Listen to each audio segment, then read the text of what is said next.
এই ৩ মাস যদি প্রবাসীদেরকে এই দুর্ভোগ দেওয়ার কারণে, তাদেরকে এই অত্যাচার অনাচার করার কারণে, তাদেরকে এইভাবে সুবিধা থেকে বঞ্চিত করার কারণে, যেভাবে সামগ্রিক পরিস্থিতিতে বাংলাদেশের রাজনীতি আজকে এই নির্বাচনকে কেন্দ্র করে ইউরোপিয়ান ইউনিয়নের যে রিপোর্ট এসছে, সেই রিপোর্টে সুস্পষ্টভাবে বলা হয়েছে এদেশের সঠিক নির্বাচন হয়নি। আমরা বসে আছি এনডিআই আইআরআই রিপোর্টের জন্য। সেই রিপোর্টও নিশ্চয়ই আপনারা পাবেন। আমি আর ডামি আর মামি নির্বাচন নিশ্চয়ই তারাও স্বীকৃতি দিবে না। এমন একটি অবস্থাতে সরকার একটি ভয়ঙ্কর অবস্থাতে যে জায়গায় দাঁড়িয়ে আছে, সেই জায়গায় থেকে যদি প্রবাসী ভাইয়েরা তেড়ে যায়, খেপে যায়, আর যদি 1 কোয়ার্টার 3 মাস যদি রিমিটেন্স না পাঠায়, 4.5 বিলিয়নের যদি 3 মাসের চিল্লায় যায়, প্রবাসীরা 3 মাসের জন্য যদি রোজায় থাকে যে আমরা রোজা থাকবো 3 মাস রিমিটেন্স পাঠাবো না, তাহলে চিন্তা করুন এদেশ কি শ্রীলঙ্কা হতে কি খুব দূরে থাকবে? দেশে অর্থনৈতিক বিপর্যয় কিন্তু ঘটেছে।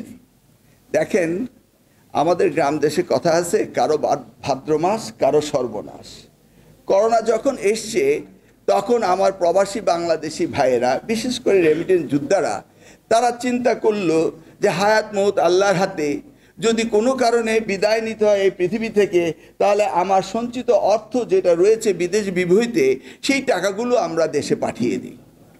এই চিন্তা থেকে তখন তারা সকলেই যার যা ছিল সব সম্পদ একত্রীভূত করে তারা বাংলাদেশে পাঠিয়ে দিল, এবং আমাদের দেশের এই রিমিটেন্স অর্থাৎ আমাদের ফরেন রিজার্ভ একদম ফেঁপে ফুলে প্রায় $48 বিলিয়ন হয়ে গেল।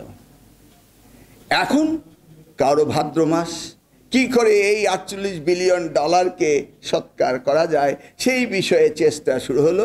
সেটা হতে হতে হতে এখন সঠিক তথ্য আমরা জানি না, যদিও গতকালকে বলেছে কিছুটা রিমিটেন্স বেড়েছে এই নতুনভাবে এই এক্সটেনশন অফ দ্য গভর্নমেন্ট, এই যে গভর্নমেন্টের যে অটো প্রমোশন পেল, এই অটো প্রমোশনের ফলে কেউ কেউ বলছে যে রিমিটেন্স বেড়েছে। আসলে একটু গভীরভাবে চিন্তা করে দেখুন বাংলাদেশের সমস্যাটা কিভাবে আসছে।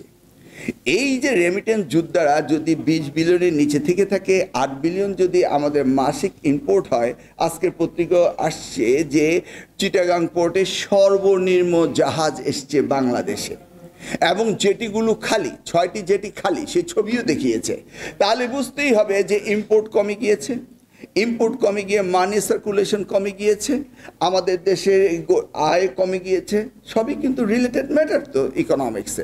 তো এই যে ইম্পোর্ট কমে যাওয়ার পরও আমরা জানি যে এখন 20 বিলিয়নের নিচে রয়েছে। আমি পত্রপত্রিকার কথা বলছি, IMF-এর রিপোর্টের কথা বলছি না, সেটা হলে আরও নিচে, আরও তলানিতে আছে। আমরা জানি গত বছর $21.13 বিলিয়ন রিমিটেন্স বাংলাদেশে এসছে 23 সালে। তো এবার আমরা ধরেই নিতে পারি যে এটা বেড়েছে, সরকারও বলেছে বেড়েছে। তা আমরা যদি $22 বিলিয়ন ধরি রিমিটেন্স আমাদের হয়েছে, তাকে যদি 4টা কোয়ার্টার দিয়ে ভাগ করা হয়, 4 দিয়ে ভাগ করা হয়, 4.5 বিলিয়ন পার মান্থ আমরা বলতে পারি, পার কোয়ার্টার 4.5 বিলিয়ন বলতে পারি।